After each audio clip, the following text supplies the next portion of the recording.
शास्त्र कह रहा है, लक्ष्मी कह रही है माता पार्वती को कि 2 जगह पर अगर ये 2 क्रम जिस जीव के होते हैं उसके पास में से लक्ष्मी 5 साल में, हम कई बार कहते हैं इन बच्चों को नहीं मालूम, इन नवयुवक लड़कों को नहीं मालूम, इन नवयुवक बेटियों को नहीं मालूम कि फटे हुए कपड़े पहनने का फल क्या है। आज नहीं, विवाह कर कर जब जाएगी तो मायके से जब ससुराल जाएगी, तूने कुंवारी अवस्था में तो खूब फटे हुए कपड़े पहन लिया ने, मम्मी मैं तो जीन्स लूंगी ने, ये लूंगी, तू तो खूब फटे हुए पहन, पर वहां जब जाएगी तब मालूम पड़ेगा कि रोना किसको कहते हैं।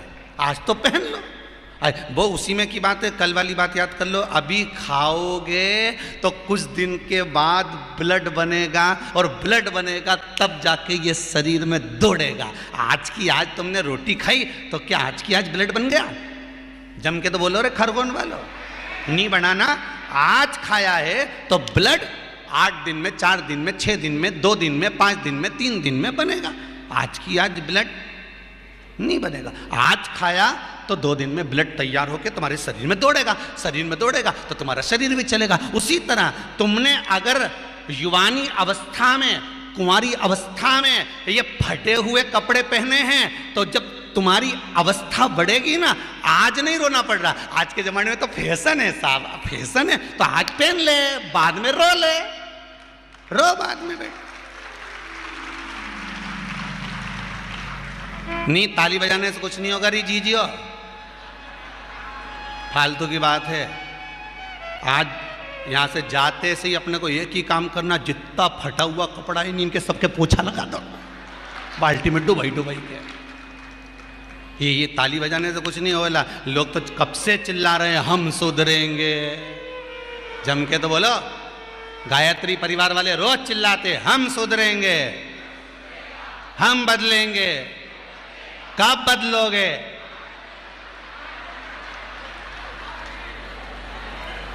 जबरदस्ती का चिल्लाता फिरो हम बदलेंगे, हम बदलेंगे। काहे के बदले? तुमसे ज्यादा तो मेहंदी बदल गई, यहां थी।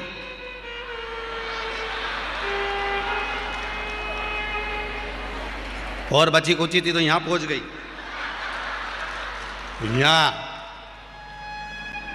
और पूर्णा कथा करने गए हड़पसर में तो वहां पूछ लिया हमने, हड़पसर में जाकर तो हमने पूछा तनु इधर आ बेटा, अब जजमान के घर की छोरी। हमने कहा बेटा ये तूने क्या करा? अरे गुरुजी वो टेटू है नहीं, टेटू बनवाया है।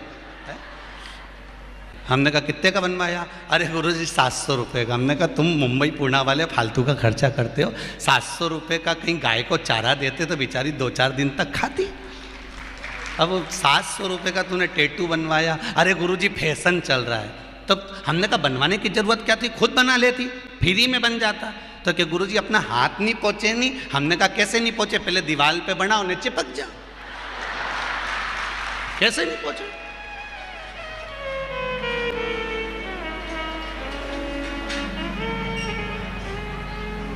हम सुधरेंगे। अच्छे से तो अब तो तुम एक बार भी नहीं बोले। डाउन। हम सुधरेंगे, हम बदलेंगे। बस तो फिर आज बिल्कुल एकदम कि अब कुछ भी हो जाए, ये कितनी भी महंगी जीन्स हो पर फटी हुई नहीं पहनने दूंगी तो नहीं पहनने दूंगी, चाहे कुछ भी हो जाए। हम इतने अच्छे घर के लोग और ये फटा हुआ कपड़ा पहनेंगे? ये नंग से फट रही। और गजब की तो गजब की, अभी दिवाली पे फैशन देखा, एक का तो पूरा पांव गायब हो गया, एक ही था। राम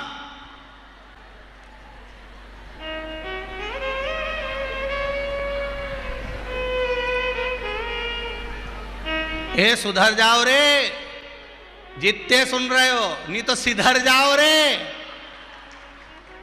सुधरना जरूरी है।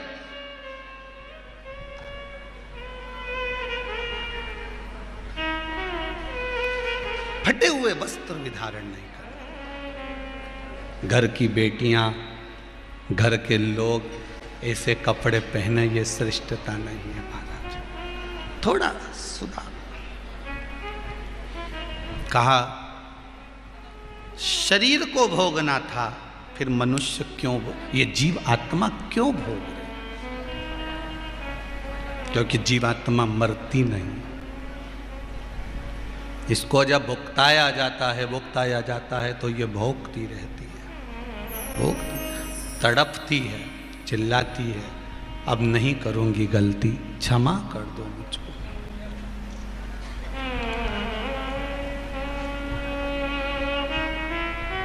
बहुत कहती।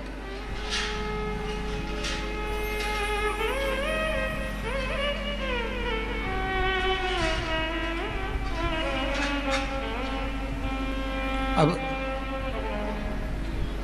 भटक रही है, तड़प रही है, कह रही है मुझे कुछ मिले।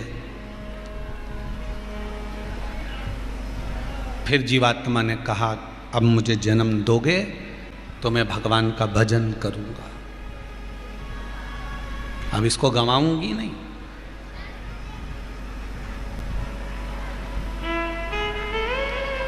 अब हो गया जो होना था, अब मुझे जो जन्म दोगे इसको मैं भटकने नहीं दूंगी।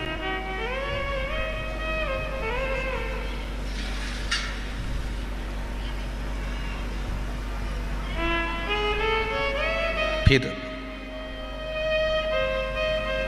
कथा वही कह रही है, मिला समय तो शिव का कथा प्राप्त हो।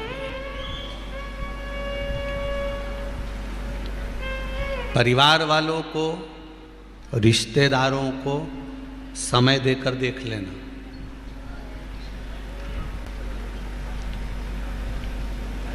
एक बुआ, ननंद कितना काम करती है शादी में, तुम सब बुआ बैठी हो। एक प्रहलाद की भी बुआ थी, क्या नाम था उसका? होलिका नहीं, ढूंढा।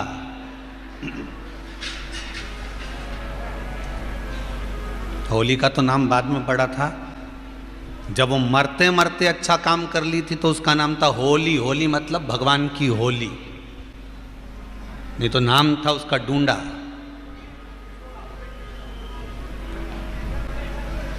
मरते मरते उसने एक अच्छा काम करा था कि उसको जो ब्रह्मा जी ने चादर दी थी, प्रहलाद को गोदी में लेकर बैठी थी और चारों तरफ से जब आग लगी तो उसको लगा कि मेरा भतीजा जल जाएगा, तो उसने अपने तन की चादर को उठाकर अपने बच्चे पर, अपने भतीजे पर डाल दी थी। खुद जल गई पर अपने भतीजे को बचा लिया।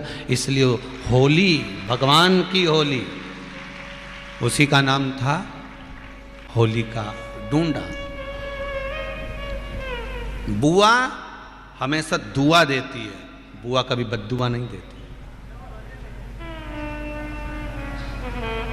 और जो बद्दुआ दे वो बुआ ही नहीं होती। शिव कथा कह रही है, शंकर जी का चरित्र कह रहा है, शिव महापुराण की कथा कर रही है, शंकर का पावन चरित्र कह रहा है कि यहां कितने लोग काम करते हैं। घर में आकर बुआ कितना काम करती है, कितने कितने कितने लोग।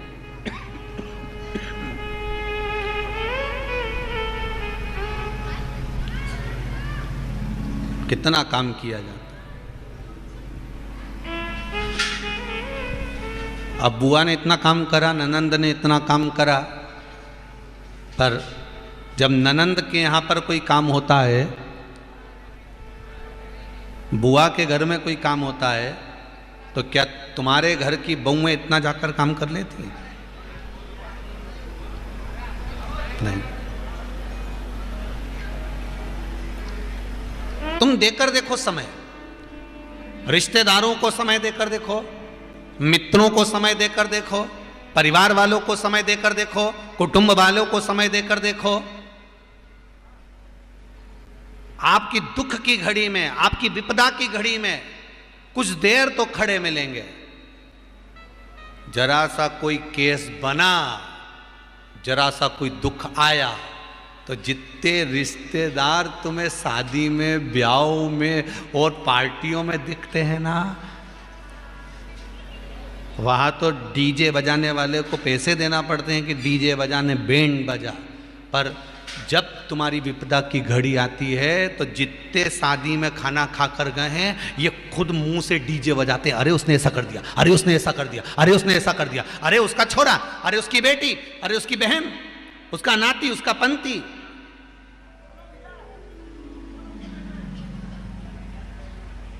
ये खुद कहना प्रारंभ कर देते, ये खुद कह रहे हैं। एक समय आपने अपने रिश्तेदारों को दिया, एक समय आपने अपने कुटुंबियों को दिया, एक समय आपने अपने परिवार वालों को दिया, एक समय जो आपने अपने मित्रों को, सखाओं को, रिश्तेदारों को दिया, एक वो समय, और एक समय जो तुमने 3 घंटा 1 बजे से 4 बजे तक शिव महापुराण को दिया। वो समय और वो समय दोनों लिख कर रख लेना। जिन रिश्तेदारों को दिया है तुम्हारी दुख की घड़ी में वो पीछे खड़े होंगे, और जो समय तुमने देवाधिदेव महादेव को दिया है वो दुख की घड़ी में सबसे आगे खड़े मिलेगा, सबसे अग्रण्य, सबसे आगे मेरा कालों का काल महाकाल मिलेगा, मेरा ओमकारनाथ, मेरा ओमकारेश्वर मिलेगा, तुम्हारे पास में मेरा सिद्धेश्वर मिलेगा, मेरा कुबेर भंडारी मिलेगा।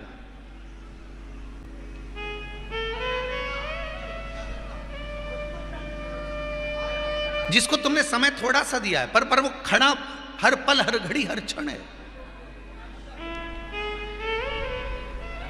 एक बहुत अच्छा भाव लिखा है किसी ने, ज्यादा तो पढ़े नहीं, अभी इतने पढ़ने रह गए, कहीं भजन आएगा तब पढ़ लेंगे। वो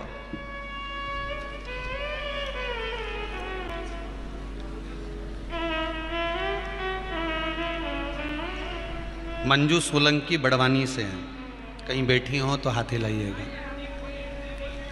मंजू सोलंकी बड़वानी।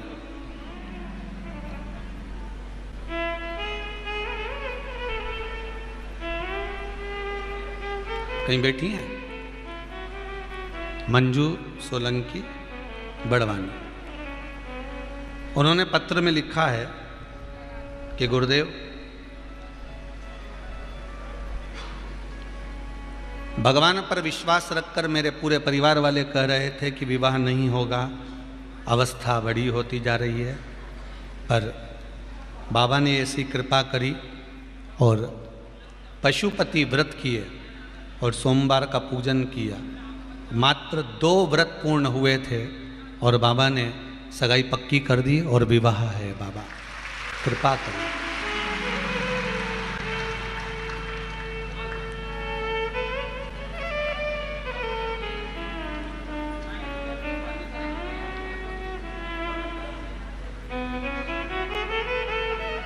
एक बात बहुत अच्छी लिखी है मंजू सोलंकी ने, गुरुदेव बाबा ने ब्याह पक्का करवाया है तो मैं तो ये कहूँगी कि बाबा से विनती करो और आप आशीर्वाद दो कि कथा में मेरी शादी भी हो जाए तो इससे बढ़कर और मुझे क्या चाहिए।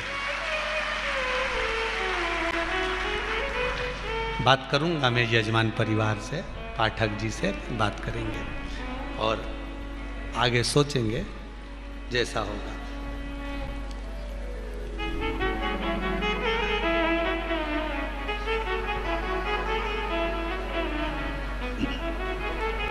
किसी ने पन्नी में पैक करके भी लेटर भेजा हो और पिन भी लगाई है, सेफ्टी पिन साड़ी वाली हो, ये जोरदार। हुकुमचंद जी अर्झरे, ग्राम दोंडवा, तहसील भीकन गांव, जिला खरगोन। कहीं बैठे हो तो हाथ हिलाएं। बड़ा सुंदर पत्र लिखा है इन्होंने, बहुत सुंदर बात लिखी है गुरु जी। जिन शिव मंदिरों में फूल और बेलपत्र कचरे की तरह पड़े रहते थे, आपने लिखा है, जरा हाथ हिलाइए, एक बार हाथ हिला दीजिए महाराज। बहुत सुंदर बात लिखी है आपने, इनके लिए एक बार जोरदार ताली बजाओ। बहुत सुंदर बात लिखी, आप भी सुनेंगे तो अच्छा लगेगा आपको। आपने लिखा है गुरुजी, जिन शिव मंदिरों में फूल पड़े रहते थे, बेलपत्र पड़ी रहती थी, दूध चढ़ता था तो उसकी गंध आती रहती थी, भगवान के ऊपर चीटा चीटी सब चढ़े रहते थे। अब जब से शिव महापुराण की कथा 2 साल से लोग इस कोरोना काल के अंतर्गत टीवियों पर सुन रहे हैं, तब से शिव मंदिर में जो सफाई हो रही है उसका मैं वर्णन नहीं कर सकता। इतने साफ बहुत बहुत साधुवाद जी महाराज जी, बहुत बहुत साधुवाद। आपने कम मन का भाव लिखा, बहुत बहुत सुंदर। विराजमान है श्री शिवाय नमस्तुभ्यं। शिव मंदिर में जो सफाई हो रही है, और केवल एक इन्होंने लिखा है, एक मंदिर का नहीं कह रहा हूं मैं हमारे गांव के पास में जितने मंदिर हैं शंकर जी के, वहां पर माताएं हो बच्चे हों सफाई कर कर चले जाते हैं, और शाम होती है श्रृंगार कर कर चले जाते।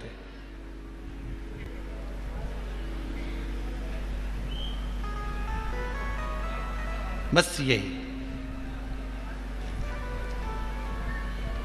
लोग भले उनको पागल कहते हो, पर सत्य मायने में कहता हूं कि उनके बराबर कोई समझदार नहीं है, उनके बराबर कोई समझदार नहीं। एक वो गाने की लाइन आ गई ये ध्यान में महाराज, सब कुछ सीखा हमने ना सीखी होशियार। हमने जीवन में एक चीज की होशियारी नहीं सीखी, क्योंकि हम बच्चे हैं और वो हमारा पिता है। ज़्यादा होशियार बनकर अपने को कहीं नहीं जाना, अपन तो ऐसे बन के जाओ जो होशियार हैं उनको होशियार रहने दो, जो होशियार हैं उनको होशियार रहने दो। एक शंकर की भगत उज्जैन कुंभ में मिली, जो बड़ी अगरबत्ती लगी थी ना एक लंबी वाली, उस अगरबत्ती के पास में हमारा कैंप था। अब बाबा का कैंप लगा हुआ था, शिव कथा चल रही थी, और एक भगत आ गई कथा में, हरियाणा की थी।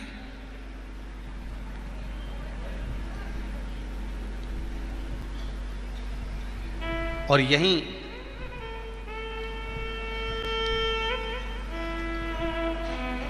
महेश्वर के पास में मोर टक्का है, वहाँ की कोई भगत थी, वो भी कथा में बैठी। अब देखिए भाव देखो कितना।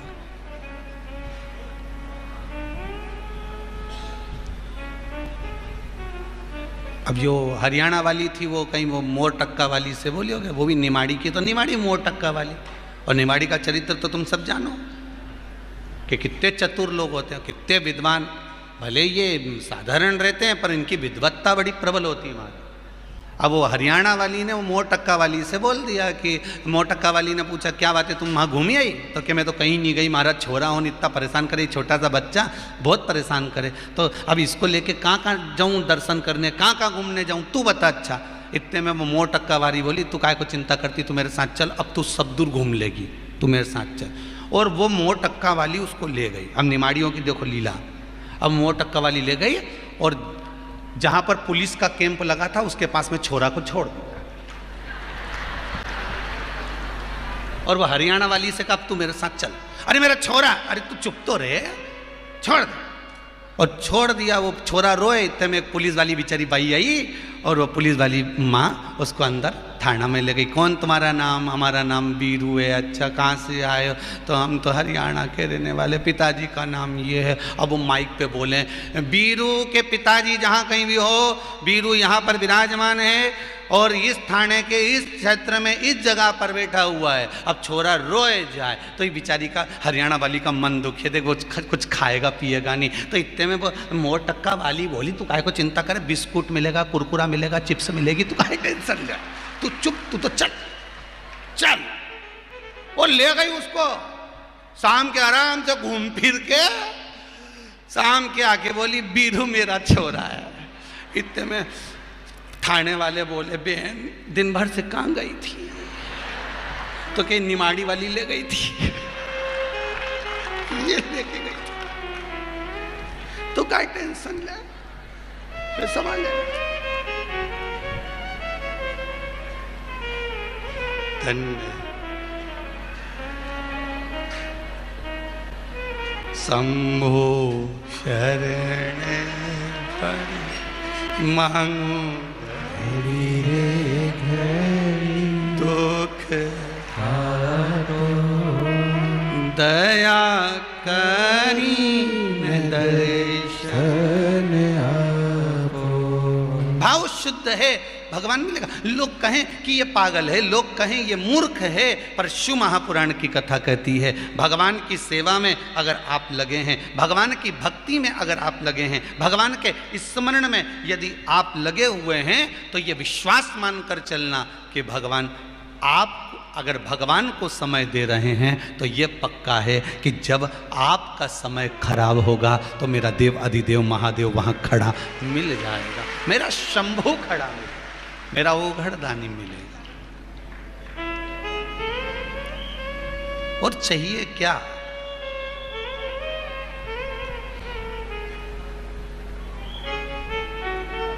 आप में से कितनी माताएं जिनके घर में से कोई भी व्यक्ति शंकर जी के मंदिर में जाके एक लोटा पानी चढ़ाता हो, पर चढ़ाता हो? हाथ उठाओ जरा। मतलब आपके घर में से चढ़ाते हैं? बहुत बढ़िया, जोरदार, बहुत शानदार, रखिए। और इस शिव महापुराण की कथा, जो वैष्णव शिव महापुराण की कथा खरगोन में चल रही है, और जितने लोग टीवी पर कथा सुन रहे हैं, जितने फेसबुक यूट्यूब पर कथा सुन रहे हैं, उनसे भी निवेदन करूंगा, और खरगोन के आसपास में से जितने लोग कथा सुनने के लिए आज भारी संख्या में आप लोग पहुंचे हो, उनसे भी निवेदन करूंगा, एक नियम अपने घर के बच्चों को सिखा दो, एक नियम घर के बच्चों को बता दो कि घर में से, मटका में से, हंडा में से, घगरा में से एक लोटा पानी भर, और नहाते ही पानी भर के सीधे शंकर जी के मंदिर चले जा और शिव जी पे उंडेल के आ जा। बस हो गया कल्याण, कहीं नहीं करना, अपने को कुछ नहीं करना, बस एक लोटा पानी भरा।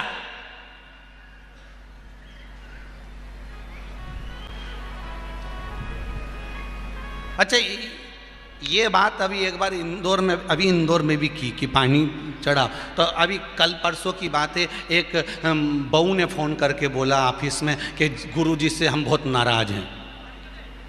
तो ऑफिस से फ़ोन आया समीर का कि वो एक महिला ने लिख के भेजा हम गुरुजी से बहुत नाराज़ हैं। तो हमने कहा पूछो उससे क्यों नाराज़ है, तो उसने लिख के भेजा इसलिए नाराज़ हैं, तुमने कहा बच्चों से कि पानी चढ़ा के आओ, हम 2 बार मटका बदल चुके हैं, वो जब जाए मटका फोड़ के जाए। हाँ, हम गुरुजी से नाराज। वो छोटे छोटे से तो हैं, वो मटका भरने जाते तो मटका ही उंडेल के आ जाते उसमें। तो अच्छा है, सीख तो रहे हैं। अरे हिंदू के घर में पैदा हुए हो, आज के जमाने में हिंदू धर्म को तोड़ने वाले ढेर पड़े हुए हैं।